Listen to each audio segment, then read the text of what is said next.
Umekaa kwenye siti unasafiri hapa mpaka Mwanza, alafu akaja akakaa pembeni yako mtu wa dini nyingine.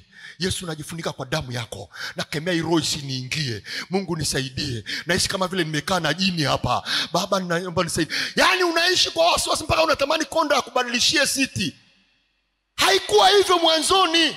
Mwanzoni tulikuwa tunaomba hizi ni tenda. Ukipata neema ya kumpatanisha mtu na Kristo kwa njia ya Injili, umeingiza siku kwenye ufalme wa Mungu. Ofisi yako imefanya kazi. Haleluya. Bwana asifiwe. Kanisa la Bwana, Bwana asifiwe. Hebu angalie mwenzako usoni, muulize, tangu umeokoka umewaleta watu wangapi kwa Kristo? Mbona muulizani? Bwana asifiwe. Umewaleta watu wangapi kwa nani? Kwa Kristo. Ndani ya familia yako tu wapo kibao.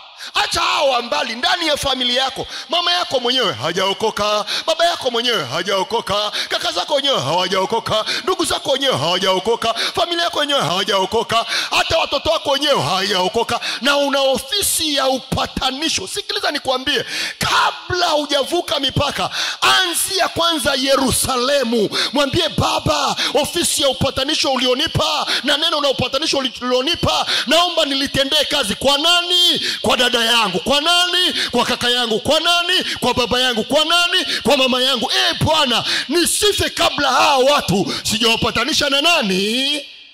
Na Mungu.